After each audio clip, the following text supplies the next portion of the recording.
You'll be handing over the keys by Friday. Your stepbrother will be taking over from now on. That was the sentence that shattered 12 years of my life into tiny, irretrievable pieces. I was standing in the middle of the office I had helped build from scratch.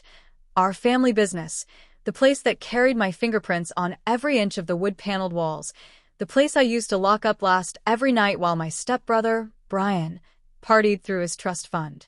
The man delivering the message? My own father. We were in the middle of our quarterly meeting, and I had just presented the best financial quarter our company had ever seen. I thought we'd be celebrating. Instead, he slid a folder across the table and looked at me like I was a disposable contractor, not his daughter. I'm sorry, Harper. It's what's best for the family. I didn't say anything. I just looked at the man I used to call Dad and smiled. But I wasn't done. Not even close. I'm Harper Monroe, 30 years old, daughter of Thomas Monroe, founder of Monroe Outdoor Supply Company, a modest but well-respected chain of wilderness gear stores scattered across Colorado. People around town used to say I was born with hiking boots on, and honestly, they weren't wrong. My earliest memories were of pine needles, coffee-scented jackets, and counting carabiners in the stockroom while my dad closed the register. My mom died when I was just 7. Cancer. Quick and cruel. For years, it was just me and Dad. We were a unit, scraping by emotionally, rebuilding piece by piece. He used to tuck me into bed with stories about the mountains and how someday I'd run things by his side. And I believed him. I built my dreams around that. Then came Amanda. She was soft-spoken, immaculately dressed, and had a teenage son named Brian from a previous marriage. I was 14. He was 16. He showed up with headphones on, eye-rolling, smelling like cologne and resentment. They moved in within 6 months. Married by fall. And just like that, the house wasn't mine anymore. I'll be honest, I tried. I gave Amanda a chance. I even gave Brian the benefit of the doubt. But that effort was rarely returned. Where I was studious, he was careless. Where I volunteered after school, he threw parties in his mom's Lexus. And worst of all, my dad changed. He still loved me, sure, but there was this growing distance. A constant pulling away. It was as if he was trying to rebalance some invisible scale between me and his new, complete family. I kept hearing things like, "Brian just needs some structure, Harper.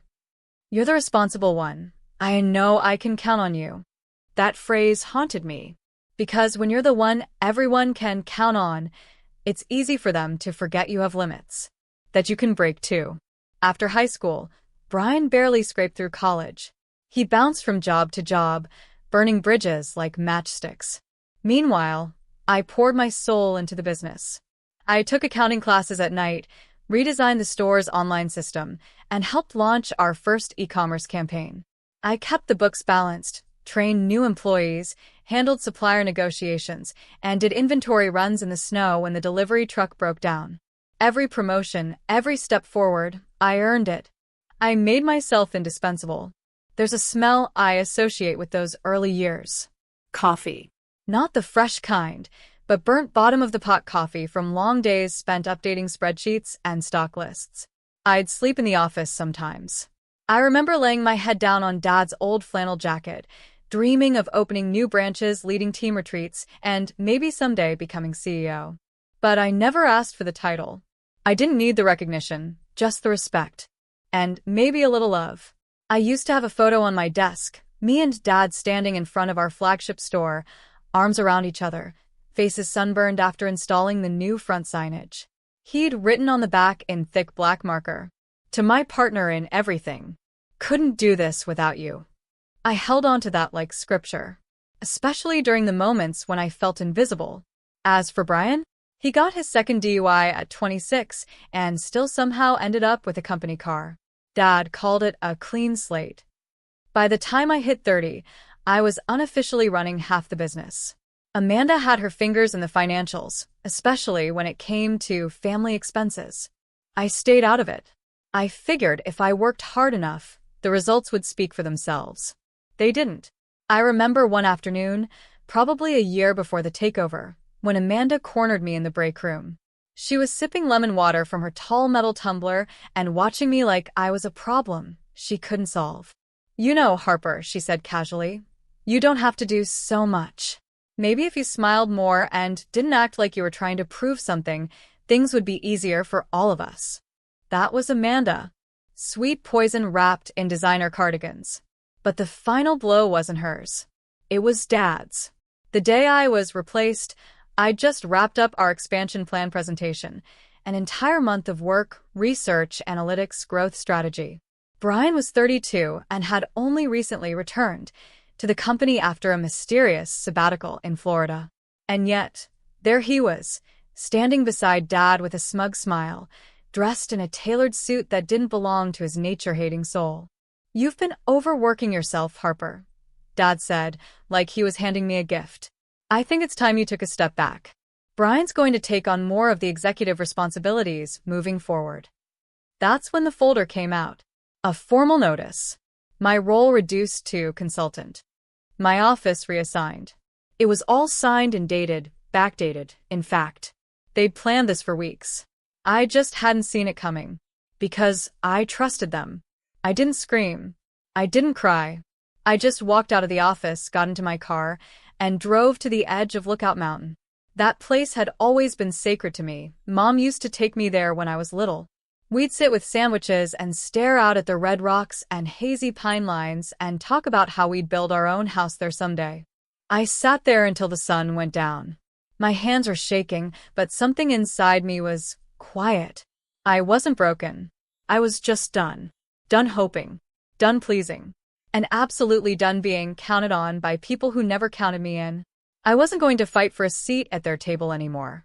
I was going to build my own damn banquet. The day after the handover, I took a long, intentional breath and started a process I'd quietly been preparing for over a year. See, while my father and Amanda were busy rewarding Brian for his bare minimum existence, I had been documenting everything. Every hour worked. Every major decision made. Every signature I was forced to chase. Every loan I secured under my name. Every document Amanda accidentally changed without board approval. I had saved it all, paper and digital. And I had a lawyer. Carmen Lopez, sharp as a whip and twice as fast. She'd been my mentor's recommendation when I started seeing red flags in Amanda's financial meddling a year prior. Carmen and I had already set up meetings, gathered evidence, and drafted a contingency plan. I didn't need revenge. I needed freedom, and what better way to get it than through something they never saw coming? 2 weeks passed after my demotion. I played it cool. I still showed up to work on time, still wore my best blazer, still greeted the employees I had trained with a warm smile. But I didn't do the heavy lifting anymore. Let Brian enjoy his office. Let him sit in meetings and flounder through spreadsheets he couldn't read. Let Amanda pretend she wasn't behind the power play. I knew my time was coming. On a Tuesday afternoon, right before our monthly stakeholder meeting, I walked into the conference room 15 minutes early. Brian was already seated, flipping through pages with a frown like the numbers were written in Greek. Amanda sat beside him, tapping on her phone with perfectly manicured nails. Dad walked in and gave me a polite nod, like we were strangers on a bus. "Just here to observe," I said sweetly. "You know, as a consultant." They all nodded, too smug to sense the storm behind my smile. When the meeting began, I waited until the financial projections were brought up. Brian was stuttering his way through an Excel chart when I gently interrupted. "Before we move on," I said, standing slowly and placing a thick folder on the table, "I believe everyone here should take a look at this." Amanda blinked. Dad frowned. Brian looked like he might puke. Inside the folder were printouts of 2 years' worth of financial mismanagement, questionable fund transfers under Amanda's supervision, vendor kickbacks Brian had forgotten to report, and internal memos that contradicted their claims of me, overworking or burning out. But that wasn't the twist. That came when I pulled out a second document. The deed to our flagship store. Signed in my name. Not my father's. Not the company's. Mine. A year ago, Dad had needed a private capital injection when one of our biggest stores faced a flood insurance issue. The bank wouldn't offer the full loan unless someone co-signed personally. Amanda didn't want to risk her assets. Brian was in Florida. So I stepped up. I offered the cash collateral, signed the agreement, and quietly asked for one small thing in return: temporary ownership rights to the location until the loan was repaid in full. And it hadn't been repaid. I turned to the group, my voice calm but clear. According to the signed agreement, I said, passing around copies, as of today, this location falls under my personal ownership. There was silence. The kind of silence that happens right before a fire alarm goes off. Dad reached for the paper, blinking in disbelief. Amanda's smile cracked. Brian looked like a kid whose Xbox just got repossessed. You tricked us? Amanda gasped. No, I said. You overlooked me. I then reached into my bag and pulled out one last thing, my resignation letter. Typed. Dated. Effective immediately. Starting next week, I added, this location will no longer operate under Monroe Outdoor Supply. I've already registered my new company, Ever Harper Outfitters. I looked directly at my father when I said it. I won't be part of a business that rewards entitlement over effort. He opened his mouth, then closed it. For once, he had nothing to say. Amanda looked ready to scream, but she didn't. Brian? He stormed out. I stayed just long enough to finish my coffee. Then I walked out, heels clicking, chin high, knowing full well the war hadn't ended. But I just fired the first real shot. The next 72 hours were a hurricane. Brian texted me the morning after the meeting. You think you've won? We'll see how long your little store survives without Dad's money. I didn't respond. I didn't have to. But behind the calm exterior, I was dealing with fallout. Amanda called my lawyer. Twice. Tried to bluff her way through legal threats, claimed the signatures were coerced, the agreement invalid. Carmen shut her down with a single email citing Colorado contract law, complete with time-stamped emails and PDF versions of every signature. Dad didn't reach out for 3 days. When he finally did, it was a voicemail. Harper, I don't even know what to say. I thought we were a team. Why would you do this to us? Us. Funny how I was no longer part of us the moment Brian came back. Funny how a man can forget the daughter who kept his business alive for 10 years, but expects her loyalty when the ship starts to leak. I didn't return the call. I poured my energy into Ever Harper Outfitters. Our new logo was finalized within a week. Our social media presence exploded after a local journalist, a former customer, ran a piece titled, "She Built the Business." They gave it to her stepbrother, so she took it back. It went viral within 24 hours. Hundreds of people shared stories about working under me, being mentored by me, how I treated the employees with kindness when Amanda only cared about margins. But the biggest surprise came from someone I didn't expect. Lena. Lena was Brian's ex-girlfriend. They dated on and off for years. She worked in HR, sharp as hell, always polite but distant toward me. She showed up at my store one Thursday afternoon, holding a to-go coffee in one hand and a sealed manila envelope in the other. I think you should have this, she said. Inside the envelope, screenshots of emails between Amanda and a third-party accountant, ones I never had access to, detailing plans to siphon profits from the company undershell expenses. There were memos that proved Amanda knew Brian wasn't qualified but was pushing him forward anyway, and even a few disturbing lines where she openly referred to me as replaceable. I looked up from the papers. Why are you giving me this? Lena took a deep breath. Because Brian never changed. And you deserve better. We all do. She didn't wait for thanks. Just left her coffee on the counter and walked out. That night, I sat on the floor of my apartment and cried. Not out of sadness, but relief. For once, someone had chosen me. The next board meeting at Monroe Outdoor Supply was an inferno. I wasn't technically invited. But Lena? She was. And she brought copies of every document. The fallout was immediate. Amanda's access to the financial accounts was suspended. A full internal audit was launched. And the board forced Brian to take a leave of absence. Dad didn't say a word through most of it. But when he did, he looked smaller, older. like someone realizing the consequences of years of blindness. He called me again that night. Harper, I was wrong. I waited. I should have protected you. I should have believed in you the way you believed in me.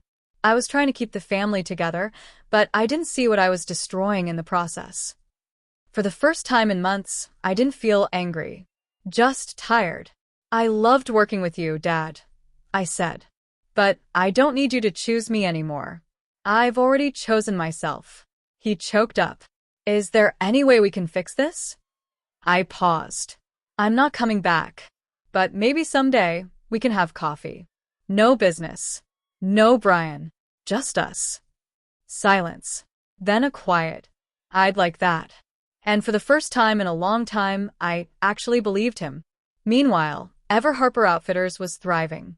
The store opening was packed. People showed up with signs, handmade Team Harper shirts, and brought homemade snacks for the staff. We had photographers, bloggers, even a small film crew from a women-owned entrepreneur series asking for an interview. One moment I'll never forget, an older woman, maybe late 60s, stepped up to me with tears in her eyes. My granddaughter followed your story. She wants to be a businesswoman, just like you. I hugged her. I didn't even ask her name. We just cried in the aisle between the camping tents and hiking boots. I finally understood. This wasn't just about revenge.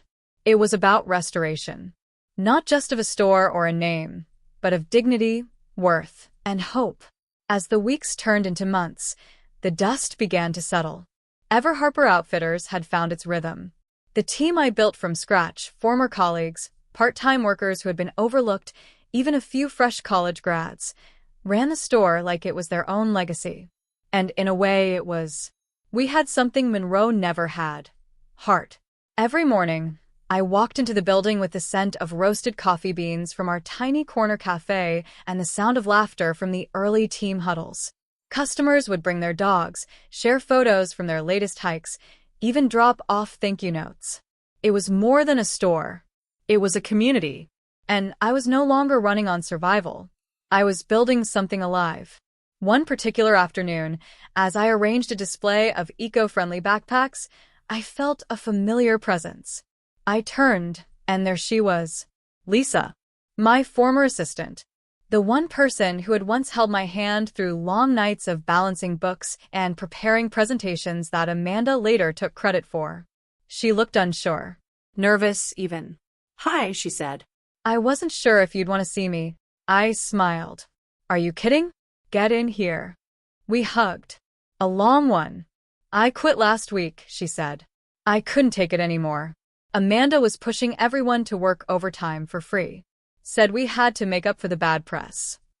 But Harper, it's falling apart over there. No one's happy. Even the loyalists are jumping ship. I looked at her and didn't say, I told you so. I didn't need to. Instead, I said, you want a job here? She blinked. Seriously? I nodded. I'll start you at what you should have been making 2 years ago. And we close at 6. Always. She cried. Right there. On the sales floor. Not because of money, but because I gave her something that had been taken from all of us. Value. A few weeks later, I hosted a staff dinner in the back patio behind the store. String lights, picnic tables, food from the local taco truck. Everyone brought something. Desserts, drinks, even handmade thank you cards. I gave a little speech, short and simple. Thank you for believing in this dream before it was even real. This isn't just a store. It's proof that when people are overlooked, pushed aside, and underestimated, they don't have to break. They can rise. There was clapping, whistling. Even Brian's ex, Lena, showed up with a batch of cupcakes labeled CEO Energy. That night, under the stars, I sat quietly with my lemonade, watching people I loved thrive. No bitterness. No grudges. Just peace. One afternoon not long after, my father stopped by the store. Unannounced. Alone. He looked tired, but not defeated, more like a man who had started doing some soul work. Hey, he said, sheepishly. Thought I'd come see what all the fuss was about. I smiled. Welcome to Ever Harper.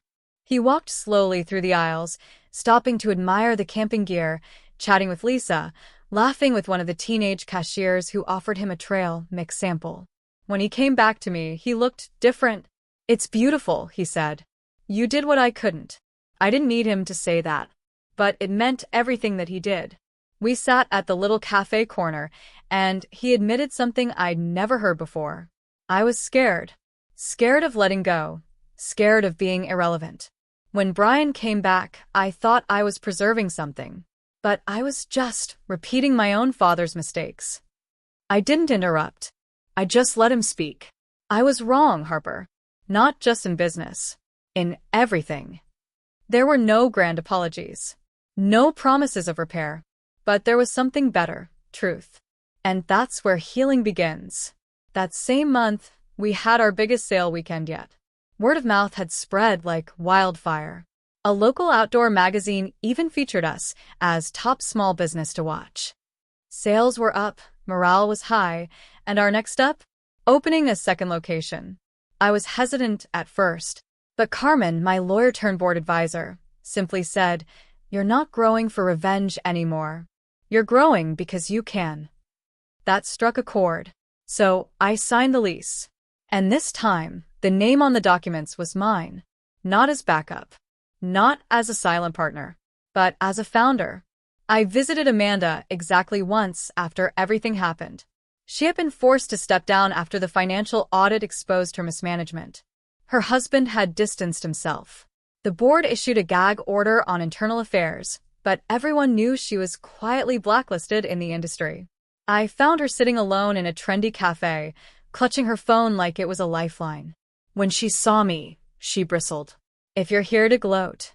"I'm not," I said. "I just wanted you to know I'm okay." She scoffed. "You think you won?" "No," I replied calmly. "I think I healed." I left her there. No argument. No insults. Just truth. And that's the moment I realized. Real power isn't in taking revenge. It's in not needing it. 6 months later, everything looked different. Not just the storefront, now complete with a sun-bleached wood sign that read Ever Harper Outfitters, wrapped in soft climbing rope and pine branches. But me. My heart felt steady.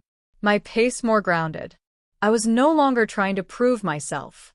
I was simply being myself.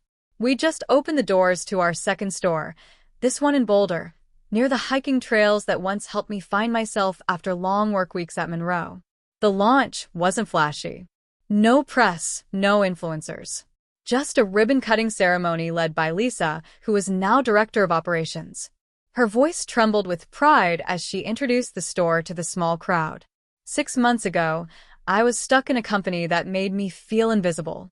Today, I run operations for a brand built on respect and courage. People clapped. A few cried. I did too. That same evening, I hosted a small dinner at my home. It was nothing fancy, just grilled vegetables, homemade bread, lemonade in mason jars. But there was laughter, candlelight, and the warm hum of connection. Lena was there, radiant in her freedom after finally moving out of Brian's orbit completely. She had started working with a nonprofit that supported women in career transitions. She was thriving. Carmen brought her partner. Turns out she wasn't just a corporate lawyer, she also painted in her spare time. She gave me a canvas that night with a single quote, written in soft watercolor script. "They replaced you. So you replaced the story." I hung it right by my kitchen window. One moment during the night, my dad quietly asked to speak with me alone. We stepped onto the back porch, just the two of us, watching the stars blink awake above the mountain ridge. "I wanted to give you something," he said, pulling a small, worn leather notebook from his jacket. "It was your grandfather's."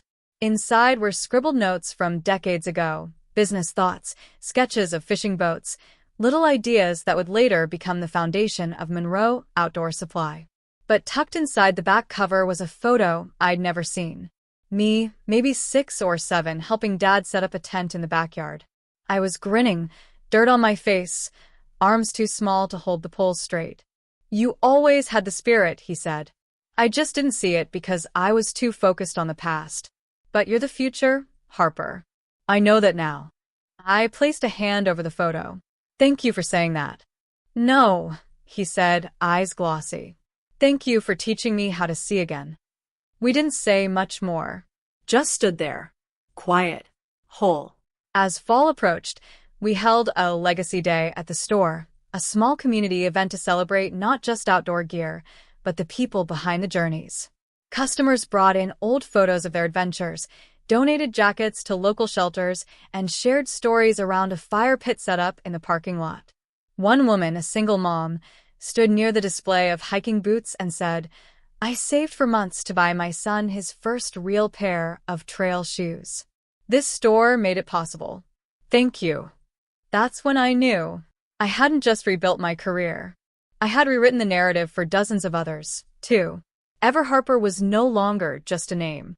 It was a statement. And then one day, an envelope arrived. It was from a publishing house. The same one I had once cold-pitched years ago with a business book proposal that was promptly rejected. But this time, we've followed your story. Would you consider writing a memoir about your journey, from replacement to reinvention? The world needs your voice. I stared at the letter for a long time. Then I made tea, lit a candle, and sat by the window to write a single sentence in my journal. They tried to replace me, but I replaced the fear with fire. It's funny how life circles back. Every time I pass by my old office at Monroe, now rented out to a travel agency, I don't feel bitterness anymore. Just a quiet sense of closure. Amanda, I heard, moved out of state. Last I knew, she was consulting for small companies trying to restore culture. I hope she learned something. I hope she's healing. As for Brian, he moved to Austin. Tried to start something of his own, but I've heard whispers he's struggling to keep it afloat. Still posting flashy motivational videos online, though. Still trying to look like the king of a castle built on sand. But none of that matters anymore. Because I'm not watching from the sidelines. I'm leading my own journey. Sometimes, on quiet mornings, I sit in the back of the Boulder store with my coffee and just watch people walk through the doors. Parents with kids, retirees finding new hobbies, young couples exploring the outdoors together. Every one of them a reminder that we are never truly replaceable when we lead with purpose. That legacy isn't about being remembered by everyone. It's about being remembered right. And every now and then, when the world is still and the sunlight falls just right through the store window, I remember what my grandmother once told me as we baked cinnamon rolls in her tiny Denver kitchen. The world will try to cut you out of the picture, baby girl. But you make the whole frame. She was right. And today, I don't just fit the frame. I built it.